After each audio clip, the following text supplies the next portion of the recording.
Closed schools, social distancing, remote learning. Children's lives have been turned upside down during the pandemic. You get sad, you don't want to do anything anymore. More than 100 countries around the world have started to inoculate children against the coronavirus. I wasn't really afraid, I was just stressed out.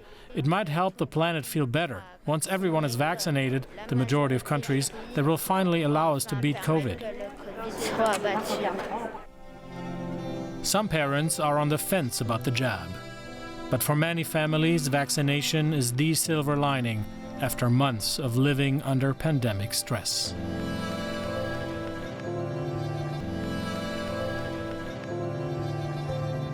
Welcome to your COVID-19 special here on DW. I'm Chris Colbert in Berlin. The debate over the coronavirus jab for children is a hot topic for many countries. For a month now, the United States has been vaccinating children aged 5 and over. Still, reservations and misinformation are unsettling parents. DW's Ines Pohl reports from Virginia. This vaccination center in Norfolk, Virginia does everything to make getting the jab as comfortable as possible for children. In a special waiting area, they can paint pictures and the nurses tell them that after the shot, they're going to have a superpower. For nearly a month, children 5 years and older have been able to get vaccinated here. The US Health Agency strongly recommends the jab for kids, yet 1/3 of parents are firmly against it and 1/3 want to wait and see. For privacy reasons, we were not allowed to film patients inside. 7-year-old Gavin and 8-year-old Brenna just got their second shot. For a couple reasons. One is we have their grandparents and they're a little bit older and we want to make sure that we don't get them sick. And then two, they're both going to school and we want to make sure that they do their part not to get their friends sick. And if they do get sick, that they won't get it as badly as maybe, they could have if they didn't have their shots. It's a divisive issue, and with a lot of misinformation about vaccines circulating, not all parents are convinced. Well, they're vaccines that have been around for decades. We know what those side effects are. We know how they affect kids. And so we know those are safe.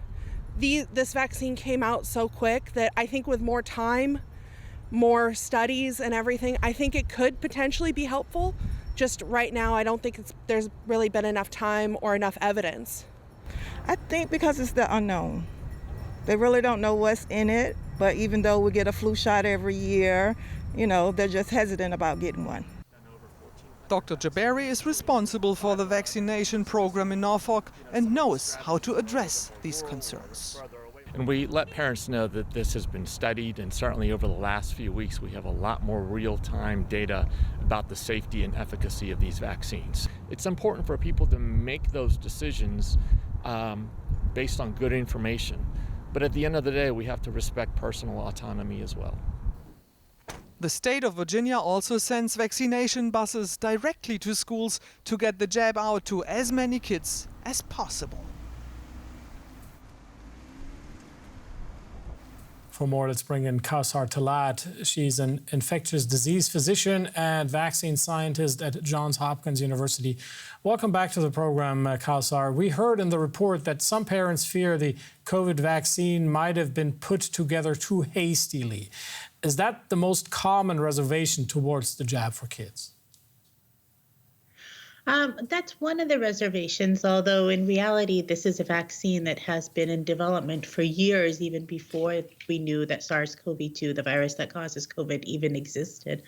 But I think the most common concern I hear from parents about vaccinating their children is that COVID isn't a big deal in children, that it isn't usually severe, and so why should they vaccinate their kids?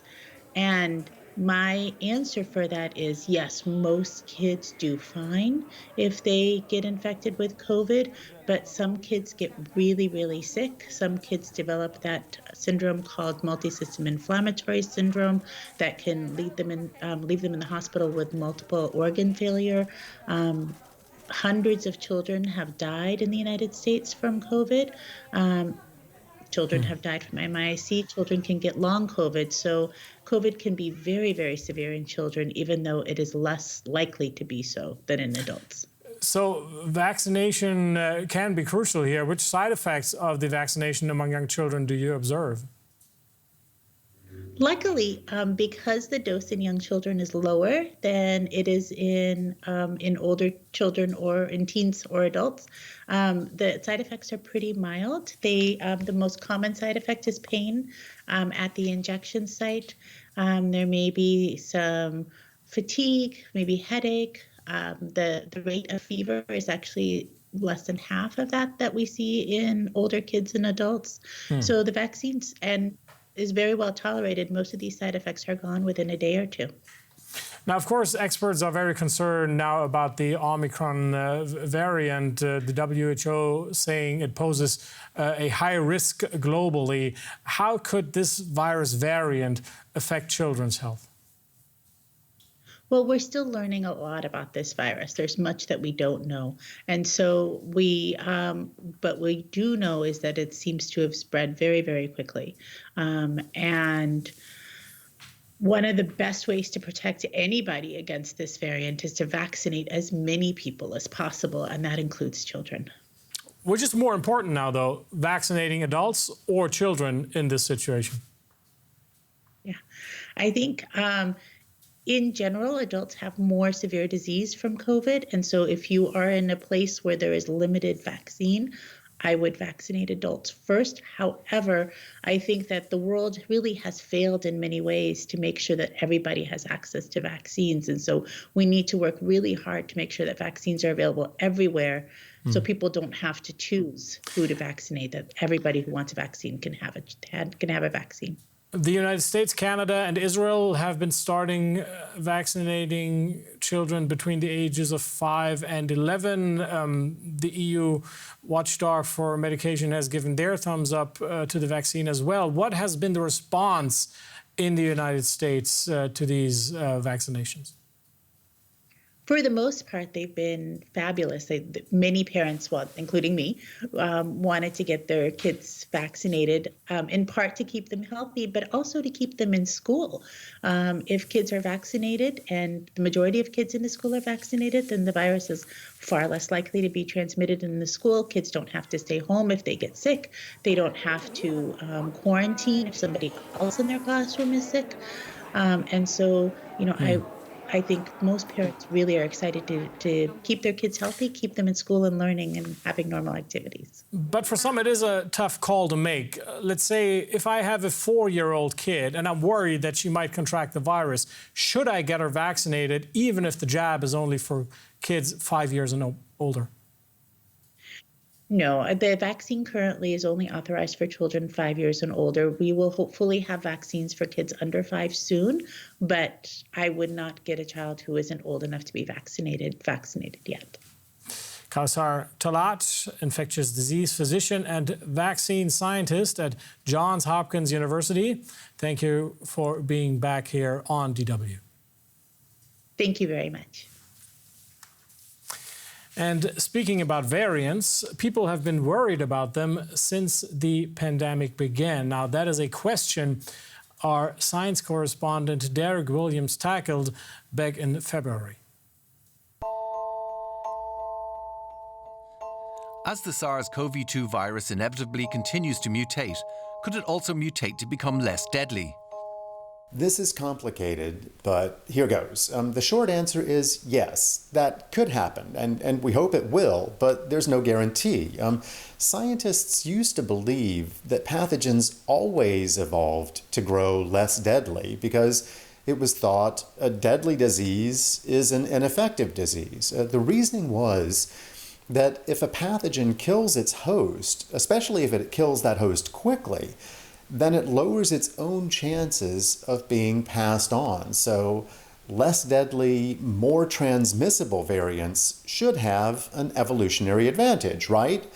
Well, the problem with that logic is that virulence can also be viewed as an advantage because the sicker the host grows, the more likely they are to give their pathogen to someone else, since they're shedding more of it. So we actually think there's kind of an evolutionary trade-off between transmissibility and virulence. And there are certainly pathogens, for instance, the tuberculosis bacterium, that have been infecting humans for thousands of years, yet still kill large numbers of people. To see what the future might hold for COVID-19, therefore, scientists have been looking at the other coronaviruses known to infect humans, in particular the 4 that we think have been doing it for quite a while. They only cause mild cold-like symptoms. Interestingly, that might have less to do with them and more to do with us, especially with our children. One theory is that repeated exposure to those other coronaviruses in early childhood might be helping to prevent more severe cases of the sicknesses they could cause later in life. If SARS-CoV-2 does become an endemic background illness in our societies, then later generations of children will be exposed to it early, at an age when it rarely makes you seriously ill. And that in turn should make subsequent exposures much less dangerous, or at least that's the hope.